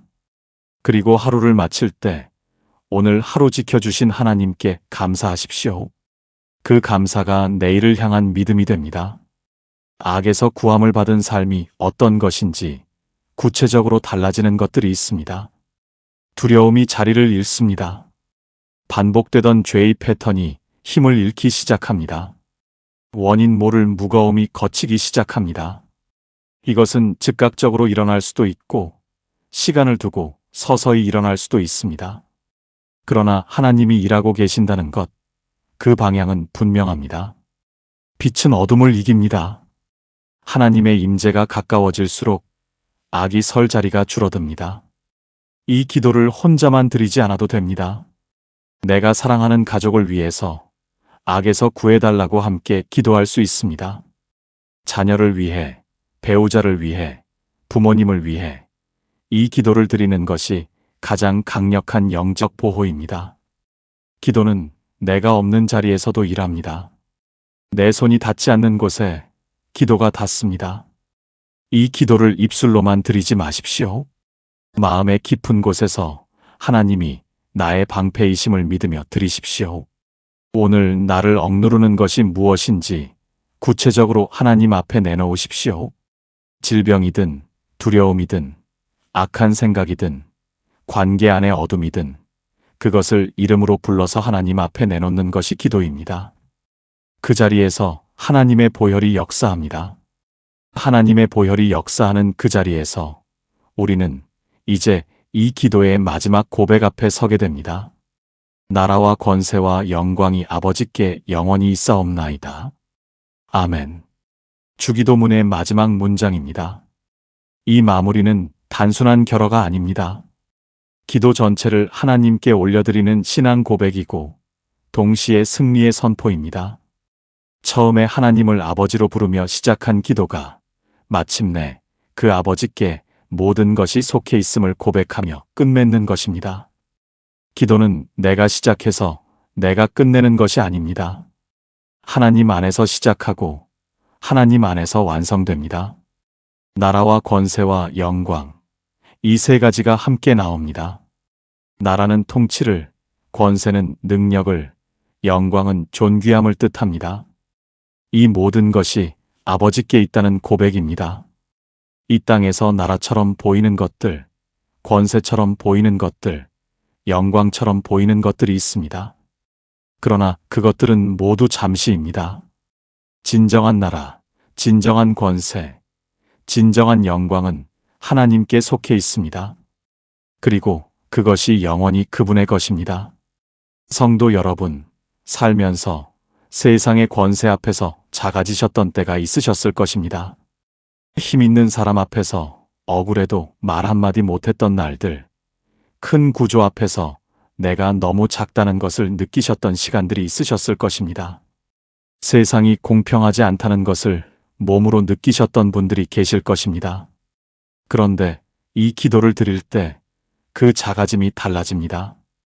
이 세상의 어떤 권세도 진짜 권세가 아니라는 것을, 진짜 권세는 하나님께 있다는 것을 우리가 고백하는 것이기 때문입니다. 영원이라는 단어를 마음에 새겨보십시오. 이 세상에 영원한 것은 없습니다. 권력도, 재물도, 건강도, 명성도 다 지나갑니다. 그러나 하나님의 나라와 권세와 영광은 영원합니다. 그 영원한 것 위에 우리의 기도가 서 있습니다. 그 영원한 분이 우리의 아버지이십니다. 잠깐 있다가 사라질 것들에 우리의 삶이 흔들릴 때 이 고백으로 돌아오십시오. 영원한 것이 마지막에 남습니다. 여러분, 우리가 이 시간 함께 걸어온 길을 잠시 돌아보겠습니다. 우리는 기도가 허공을 맴도는 것 같아 막막하셨던 자리에서 시작했습니다. 그런데 주기도문을 열어가면서 기도는 기술이 아니라 관계라는 것을 알게 되었습니다. 아버지를 아버지로 부르는 것에서 시작해서 그 아버지의 이름을 높이고 그 나라가 임하기를 구하고 그 뜻이 이루어지기를 간청했습니다. 오늘의 양식을 구하고 죄 사함을 받았으며 다른 이를 용서하는 것을 배웠습니다. 시험과 악으로부터 지켜달라고 구했고 이제 모든 것을 하나님께 올려드리는 이 자리까지 왔습니다. 그 모든 기도의 여정이 사실은 하나님과 가까워지는 여정이었습니다. 기도는 하나님을 움직이는 도구가 아닙니다. 기도는 하나님 앞에 내가 나아가는 것입니다. 그 나아감 안에서 우리가 변합니다. 기도하기 전과 기도한 후가 달라지는 것은 하나님이 달라지신 것이 아닙니다. 내가 달라진 것입니다. 기도가 쌓일수록 하나님을 더 알아가게 되고 그분을 더 신뢰하게 됩니다. 역대상 29장 11절에서 다윗은 이렇게 고백합니다. 여호와여, 위대하심과 권능과 영광과 승리와 위엄이 다 주께 속하였사오니 천지에 있는 것이 다 주의 것이로소이다.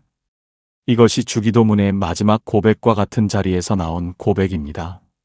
다윗은 이스라엘의 왕이었지만 진정한 왕은 하나님이심을 알았습니다. 그 알미 이 고백을 낳았습니다. 우리도 그 자리에서 이 기도를 드립니다.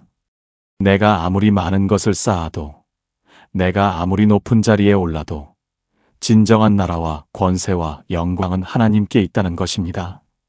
그 고백이 우리를 교만에서 지키고 두려움에서 자유하게 합니다.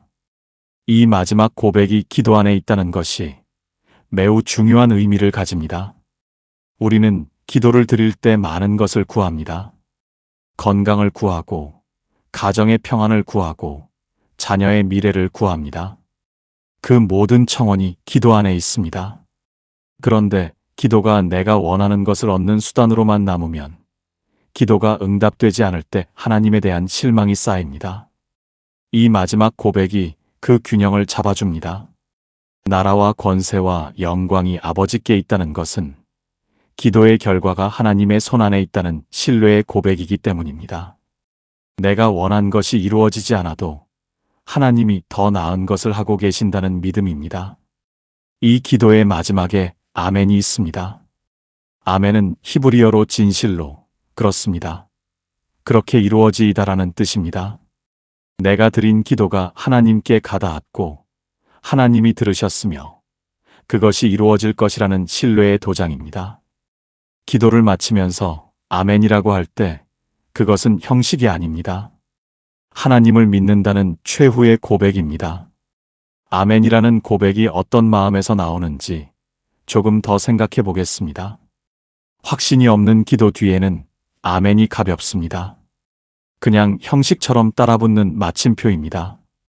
그러나 하나님을 신뢰하는 마음에서 나오는 아멘은 무겁습니다. 이 기도를 들으신 하나님이 반드시 응답하실 것이라는 그 확신 위에서 내려지는 도장입니다. 우리가 주기도문을 한 구절씩 마음으로 걸어왔다면 오늘 이 기도의 아멘이 지난날보다 조금 더 무거워지셨기를 바랍니다. 우리가 처음에 함께 물었습니다. 기도가 하늘에 닿지 않는 이유가 무엇인지를 이제 이 자리에서 하나씩 열려왔습니다. 기도는 기술의 문제가 아니었습니다. 관계의 문제였습니다. 아버지와 자녀의 관계, 그 자리에서 드리는 기도는 반드시 하늘에 닿습니다. 예수님이 가르쳐 주신 이 기도가 오늘부터 여러분의 살아있는 기도가 되기를 바랍니다. 이 기도를 마치면서 한 가지를 더 나누고 싶습니다. 주기도문은 암기하는 기도가 아닙니다. 살아가는 기도입니다. 매일 아침 하늘에 계신 우리 아버지를 부르며 시작하는 것입니다. 하루 중 하나님의 이름을 높이는 선택을 하는 것입니다. 어려운 결정 앞에서 하나님의 뜻을 먼저 구하는 것입니다. 오늘의 필요를 감사함으로 내려놓는 것입니다. 누군가를 용서하기로 방향을 정하는 것입니다. 시험 앞에서 하나님을 방패로 삼는 것입니다. 주기도문의 각 구절이 그렇게 삶 안에서 살아 움직이게 될 때 기도가 하늘에 닿기 시작합니다. 나라와 권세와 영광이 아버지께 영원히 있사옵나이다. 이 고백이 오늘 밤 여러분의 마음 깊은 곳에 자리 잡기를 바랍니다. 세상이 흔들려도 흔들리지 않는 것이 있습니다.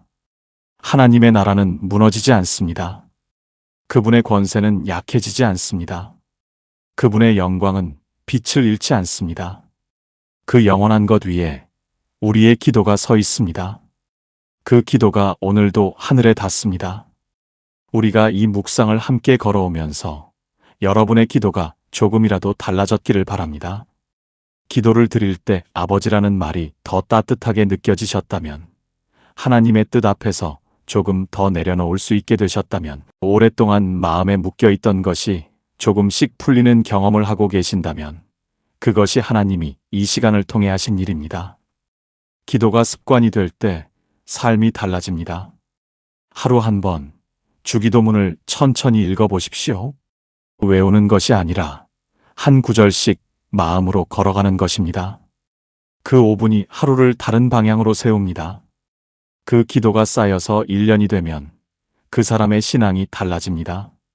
예수님이 가르쳐 주신 이 기도가 여러분의 오늘과 내일을 하나님 앞에 세우는 기도가 되기를 진심으로 바랍니다. 이 시간을 마치면서 함께 짧은 기도로 마음을 모아보겠습니다. 하늘에 계신 우리 아버지, 이 시간 주기도문 안에 담긴 아버지의 마음을 조금씩 알아가게 해주셔서 감사합니다. 나라와 권세와 영광이 영원히 아버지께 있음을 고백합니다. 이 기도가 오늘부터 제 삶의 기도가 되게 하여 주옵소서. 예수님의 이름으로 기도합니다. 아멘.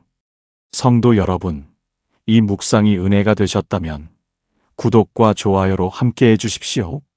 성경의 바다 채널은 앞으로도 말씀 안에서 위로와 은혜를 함께 나누겠습니다. 다음 시간에도 이 자리에서 만나 뵙겠습니다.